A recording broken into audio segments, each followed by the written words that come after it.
Assalamualaikum warahmatullahi taala wabarakatuh. Amma beserta seluruh keluarga besar Agam Kuambo menyampaikan beberapa lembar dari buku yang akan siap Ambo satukan ya, Ambo karangan Ambo sendiri dengan muncul kesepakatan bersama menjadikan Islam sebagai agama satu-satunya, maka bihara tempat peribadatan agama Hindu dirobohkan di Agam, diambil tanah secara gotong royong dari Bukit Batabuah melewati Pasanehan. Dengan tanah ini ditimbunlah bihara-bihara yang kemudian dari lokasi-lokasi membangun bihara tersebut hanya tinggal namanya saja lagi hingga saat ini. Masih dapat ditemui toponim nama lokasi Biaro di zaman Padri dipecah menjadi 20 keselarasan dengan sifat 20 ya, yang harus dimengerti oleh nagari wilayahnya masuk meninjau sampai Pasaman. Adapun nama-nama kelarasan yang 20 dengan nama Tuangku Lareh terakhir sampai tahun 1905 adalah ya, kelarasan Banu Ampu Marzuki Datuk Bandaro Panjang, kelarasan Ampe Angke Samad Datuk Sati, kelarasan Kapau Sultan Pamenan Datuk Rajo Labih langsung ke bawahnya kok, kelarasan Sundata Datuk Patullah Tuan Kali Besar, kelarasan Pasaman Sidin Daulat, kelarasan Kumpulan Jamin Angkutan Mangguang, kelarasan Mage Ismail Datuk Pengulu, kelarasan Ampe Koto Agam Yahya Datuk Kayu, kelarasan Baso Wahid Rajo Bandaro digantikan oleh Katib Rajo Sultaname, kelarasan Canduang Rajo Malengga Saat Rajo Malenggang, kelarasan Sungai Pua Sulaiman Datuk Temangguang, kelarasan Salo Ismail Datuk Pengulu, kelarasan Maninjau Ampe Koto Mara Adil Datuk Pengulu Basa, kelarasan Anam Koto Maninjau Marajo Ali Tuangku di Pandan.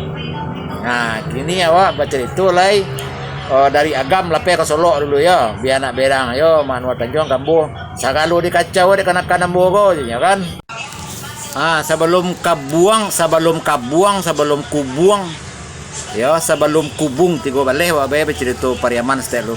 Berdasarkan surat menyurat yang terjadi antara Raja Rangkayo kecil, orang kaya kecil dengan Batavia, diketahui bahwa orang kayu kecil mulai memerintah tahun 1666 Masehi, Lubuk Lintah tahun 1097 Hijriah. Setelah menerima kekalahan ini, Pauh tak kuasa lagi menyerang Nagari Padang, maka amanlah Nagari Padang dari gangguan rakyat Pauh. Tetapi saudagar-saudagar dari darat, era-era Rajo Luanso, rajo-rajo di Pariaman tu berawal dari Raja Kecil kok, Raja Kecil.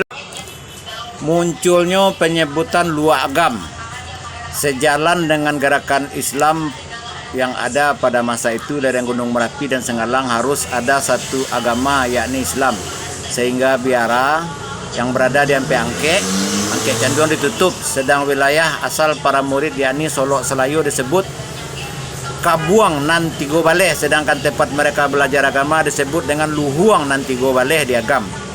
Apakah saat ini masing-masing wilayah tempat masih ada demikian? Untuk Luha Agam masih dikenal dengan sebutan nama tertulis sebelumnya Kabuang Nan Tigo Baleh, sekarang bertransformasi menjadi Kubung Tigo Baleh. Namun bagaimana dengan Luhuang Nan Tigo Baleh? Seperti disebutkan, seiring dengan perkembangan waktu istilah Kabuang menjadi Kubuang dan akhirnya jadi itu pun rantau alam Surambi, Sungai Pagu, Solok Selatan dan pesisirnya adalah Padang luar kota. Sebagian pesisir selatan dalam pepatah ada disebutkan asal Solok dua Selayu, Bapadang, Bayaji, Paua 5, Paua 9, Lubuk Bagaluang dan 20. Hanya awak basuh nama banyak sana. Lah itulah seketek senggol lama. Nyo sejarah aku perlu supaya ulai tanah masyarakat adat awak dah lama ada jua digadai. Nalah tajua tagada itu bisa awak ambil secara gratis pakai hukum tetap pemerintahan, bisa awak rebut dia. Lah untuk para mande kami pembela daraya Naya Mato Mutiara Bundo jatuh ke dalam dado nan lamo jadi pusako dalam pusaro, lah masunya membasui, lah masunya maunjam, lah masunya membaleh maimpo, lah masunya baleh mencucuk, lah masunya manyuien dari orang-orang nan mau ucapan inge-inge dan maimpo inge-inge dan tiap mencucuk inge-inge nan kataban inge-inge atau memintih sebelum manyui. Padu inyo nama naban awak mencucu awak kan, inyo nama impo awak, inyo nama rabi rampeh si Andi nyo nan salah kan. Wassalamualaikum warahmatullahi taala wabarakatuh. Di mana mau sana Kambo boleh fokus awak. Awak bangun kekuatan banget.